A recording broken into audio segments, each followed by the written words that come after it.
Abavuzi ba motoka za mpaka begatira mu kibiina kya Africa Kwetu balangiridde ng'empaka zino bwe zigenda okuddamu okutojjera kuva ng'ennaku z'omwezi 3 omwezi ogujja okutuuka nga 7 nga zino zakubeera mu bitundu by'obuvanjuba bwa Uganda.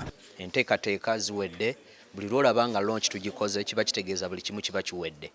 Twagala okulambuza abantu mu bitundu ebyenjawulo bafune ekyo kye babadde baalabako abamu naye kati ng'ate tukyongeddemu ebirungo bingi nnyo. Bano bakuvuga kilomita ezisoba mu 300 nga bakozesa omukisa guno okulambula ebyobulambuzi ebiri mu bitundu ebyo. Twagala abantu okubajjukiza okuvuga emmotoka mu mbeera ey'obuvunaanyizibwa babeere nga tebasobola kukola bubenje oba kulumya abantu balala. Waliyo views zetulowooza nti nnungiko, waliwo omukulu ogiyita second. There are nice views there. Waliyo views ennungi zetusuubira okulabako. Tukomewo Hoima tulye ekyemisana tusimbule tugende e Fort. This year I'm excited. Ngenda vuga this year.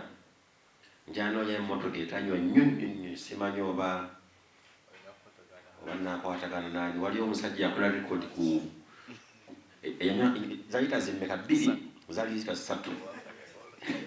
Tweyongera okukakasa crew bannaffe nti crew number 9 yazze n'obukodyo obusukkawo nti tetwandiyagadde nnyo ku bwatuukusa wano naye ekisinga kibadde otukubya mirundi giri tubadde tujja n'emmotoka ento oba eyina cc entono ey'olukumi naye ku luno tugenda zongezaako. Mpozi n'ekirala nkubiriza ba computers bannange oba abagenda okwetaba mu muzannyo guno, ekisooka emmotoka gitunuulire bulungi.